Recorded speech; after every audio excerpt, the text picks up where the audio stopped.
press the bell icon on the YouTube app and never miss another update. अब आगे part number 13 में अपने देखते हैं एग्जाम्पल नंबर 6।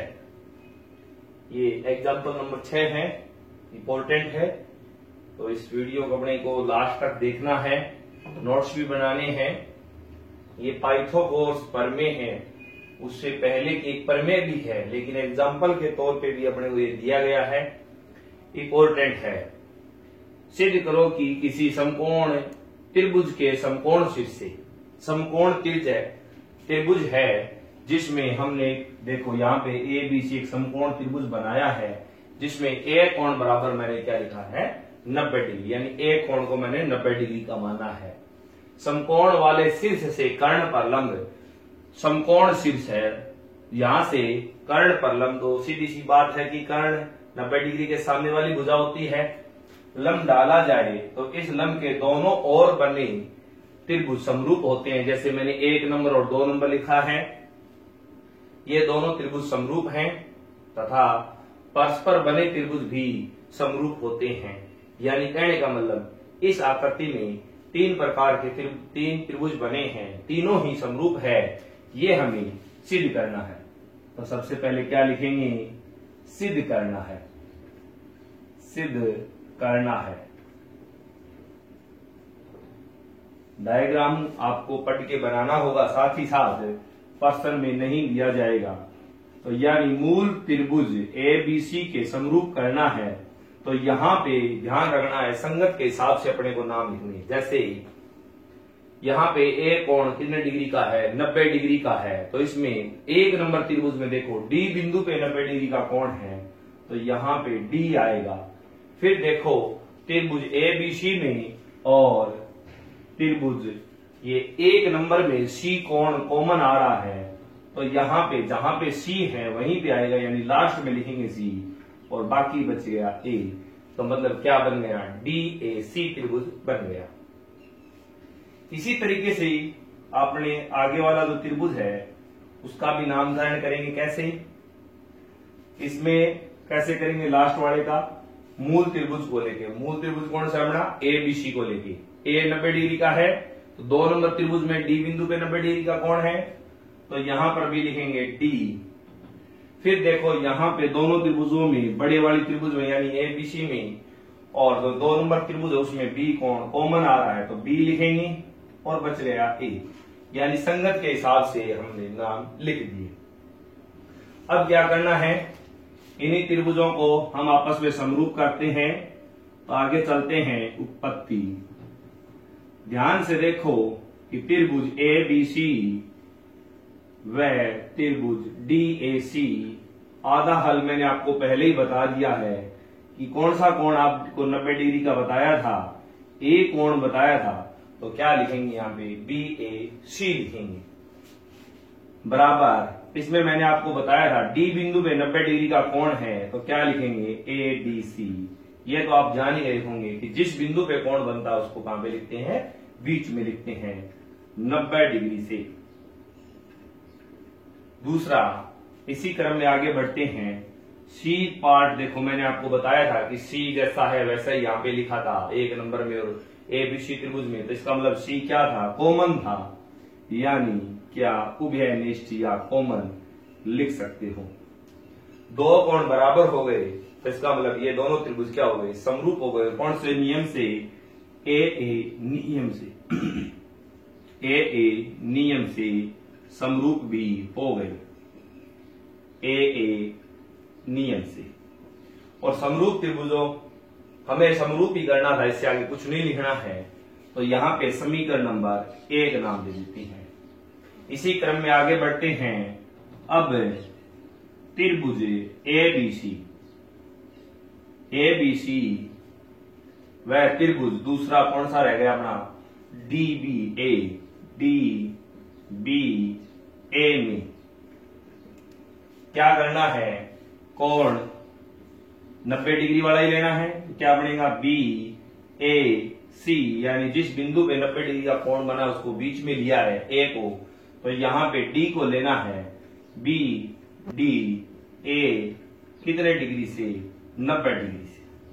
बहुत ही सरल हो रहा है, ध्यान से देखें। इसमें कौन सा कॉमन मैंने आपको बताया था, कॉमन B बराबर B, यानी कोण B बराबर B क्या हो गया, उभयनिष्ठ, यानी दोनों में सेम कोण आ रहा है, सेम कोण आ रहा है। त्रिभुज ABC समरूप हो गई उसी नियम से जो ऊपर वाले में हुआ था, कौन सा था, AA नियम से, यानी दो कोण बराबर होने पर दोनों त्रिभुज समरूप हो जाते हैं, AA नियम से। समीकरण नंबर 2 क्या करते हैं, समीकरण 1 व 2 को ध्यान से देखते हैं। समीकरण 1 व 2 से देखो, 1 व 2 में क्या है, ABC जो त्रिभुज है वो दोनों त्रिभुजों के समरूप है। इसका मतलब त्रिभुज ABC समरूप है त्रिभुज DAC के, और दूसरा कौन सा है, समरूप है त्रिभुज DBA के, यानी तीनों त्रिभुज क्या हो गए, समरूप हो गए। और ये हमारा सवाल भी हल हो गया। अब आप अपने आगे देखते हैं एग्जाम्पल नंबर 7, जो बोर्ड परीक्षा की दृष्टि से बहुत ही महत्वपूर्ण है। इसमें दे रखा है कि आकृति के अनुसार एक त्रिभुज ABC भुजा AC के समांतर PQ, जैसा कि डायग्राम में दिया गया है कि AC के समांतर क्या खींचा गया है, PQ खींचा गया है। वो इस प्रकार बांटती है कि, ध्यान से देखो कि BP और BP और BA, यानी BA तो बड़े वाले त्रिभुज की भुजा हो गई और BP है वो छोटे वाले, यानी BP यहां तक ये BP हो गया और ये क्या हो गया, BA हो गया, का अनुपात है। ये भुजाओं का क्या है, अनुपात, 1:√2, 1:√2 है।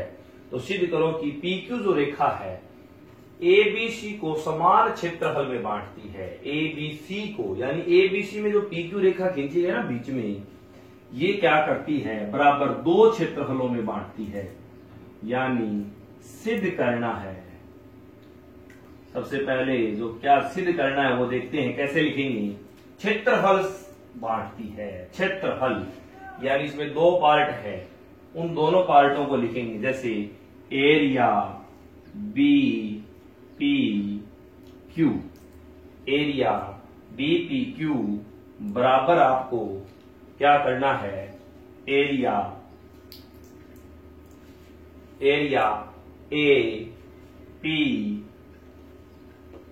APQC, एरिया APQC, ये अपने को क्षेत्रफल है दोनों आकृतियों का बराबर सिद्ध करना है। अब समरूपता की बात चल रही है, क्षेत्रफल से संबंधित पूछ लिया, एक चतुर्भुज है एक त्रिभुज है, उससे कोई मतलब नहीं है हमारे को। सबसे पहले अपने को त्रिभुजों को टारगेट करना है। तो इस आकृति में दो त्रिभुज आपको दिखाई दे रही है, उसी के आधार पर चलते हैं। लेकिन एक बात गौर करने वाली है कि क्षेत्रफल पर में आपको याद है, क्षेत्रफल पर में कब लागू होती है, जब दो त्रिभुज क्या हो जाए, समरूप हो जाए। तो सबसे पहले इस आकृति में जो दो त्रिभुज हैं उनको समरूप करते हैं।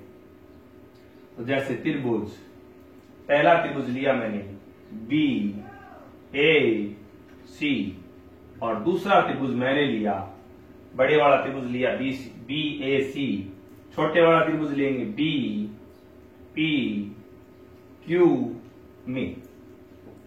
ध्यान से देखने पर यह पता चल रहा है कि कोण B है वो दोनों त्रिभुजों में कॉमन आ रहा है, उभयनिष्ठ है।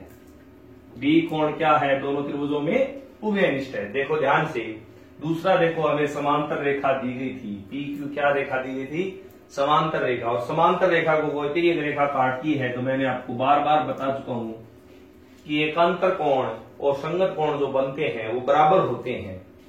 तो इन कोणों को मैं 1 और 2 नाम दे देता हूं। तो यहां पे लिखेंगे कि कोण 1 बराबर कोण 2, और किसके हिसाब से, संगत कोण। ये संगत कोण किसके हिसाब से बने हैं, दो समांतर रेखाओं को कोई तिर्यक रेखा काटती है, यानी AC समांतर PQ है और तिर्यक रेखा AB है। तो त्रिभुज ए सी समरूप हो गई त्रिभुज बी पी क्यू के, और आपको ज्ञात है कि दो कोण बराबर होने से कोण नियम से दोनों त्रिभुजें समरूप हो जाती हैं, और दोनों त्रिभुज समरूप होने की वजह से उनके क्षेत्रफलों का अनुपात उनकी भुजाओं के वर्गों के समानुपाती होता है। तो अब इनका क्षेत्रफल निकालते हैं, क्योंकि हमें क्षेत्रफल का ही बराबर भागों में बांटना ये सिद्ध करना है। दोनों त्रिभुजों का क्षेत्रफल निकालते हैं। कैसे निकालेंगे? एरिया BAC अनुपात एरिया BPQ बराबर इनकी भुजाएं लिखेंगे। इनकी भुजाएं जो हमें पर्सन में दी गई है वही भुजाएं ले लेते हैं। जैसे देखो वहां पे राउंड किया मैंने BP/BA, तो मैंने ऊपर लिखा है एरिया BAC, यानी ऊपर तो लिखूंगा मैं BA और नीचे लिखूंगा मैं BP, और यहां पे स्क्वायर लगानी पड़ेगी क्योंकि प्रमेय के अनुसार क्या था? समरूप त्रिभुजों का क्षेत्रफल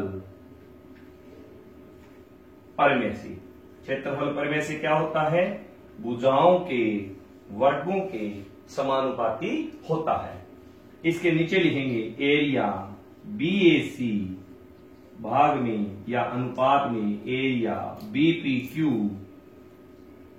समानुपाती BA का मान कितना है? √2। पीछे वाले सवालों में मैंने बताया था स्क्वायर है तो कितनी बार लिखेंगे? 2 बार।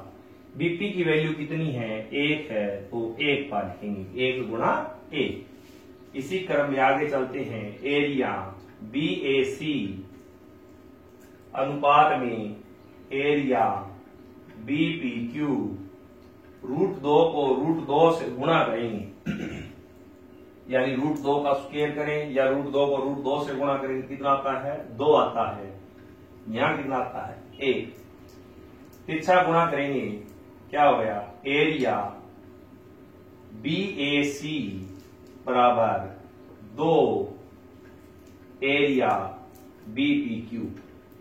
कहने का मतलब हो गया कि त्रिभुज ABC का जो क्षेत्रफल है, पूरी त्रिभुज का जो क्षेत्रफल है वो किसका दुगना है? BPQ का दुगना है। यानी ये छोटे वाला जो त्रिभुज है इसका यदि दुगना कर दें तो बड़े वाले त्रिभुज के क्षेत्रफल के बराबर हो जाता है। कहने का मतलब हुआ कि ये बड़े वाला जो त्रिभुज है इसमें BPQ वाले त्रिभुज है वो 2 पार्ट समा जाते हैं। यदि मान लीजिए इसके पास एक ही पार्ट हो, मतलब कहने का मतलब हुआ दुगना, तो इसका आधा जो पार्ट है वो किसके बराबर होगा? इस क्षेत्रफल, जो चतुर्भुज का जो क्षेत्रफल है उसके बराबर होगा। कैसे होगा? ध्यान से देखिए, इसको हम आगे सिद्ध कर रहे हैं। ये BAC जो एरिया है वो किससे मिलकर बना है? 2 आकृतियों से मिलकर बना है। जैसे एरिया BPQ एक तो त्रिभुज है बड़े वाले त्रिभुज में, प्लस में एक एरिया क्या है? APQC, यानी जो बड़े वाला जो त्रिभुज है BAC वो एक चतुर्भुज और एक त्रिभुज से मिलकर बना है, यानी उस दोनों का क्षेत्रफल जोड़ेंगे तभी एक बड़े वाले त्रिभुज का क्षेत्रफल बनेगा। और 2 एरिया BPQ ये रह गया बराबर अपने। 2 एरिया BPQ है, इधर एरिया BPQ एक है, तो ये एक एरिया BPQ इधर आएगा, किसका हो जाएगा? माइनस का एरिया APQC बराबर 2 area BPQ minus area BPQ। 2 area BPQ में से एरिया APQC बराबर, यानी 2 एरिया BPQ में से एरिया BPQ चला जाएगा तो एक ही एरिया BPQ बचेगा। और ये हमारा सवाल क्या हो गया? सिद्ध हो गया। इस बात को ध्यान में रखना है कि सबसे पहले हमें क्षेत्रफल से संबंधित आ जाए तो उसमें त्रिभुजों को समरूप करना है। समरूप करके उनका क्षेत्रफल कैसे निकालते हैं? भुजाओं के वर्गों के समानुपाती होता है। फिर जैसे हमने क्या किया? 2:1 निकाला, वज्र गुणा किया तो यहाँ वज्र गुणा करने पर एरिया BAC बराबर 2 एरिया BPQ आया। इसका मतलब क्या हुआ कि बड़े वाले त्रिभुज में BPQ 2 समा जाते हैं, लेकिन इधर देखें तो एरिया BAC है वो 2 आकृतियों से मिलकर बना होता है, एक तो एरिया BPQ से और एक एरिया APQC से यानी चतुर्भुज से मिलकर बना है।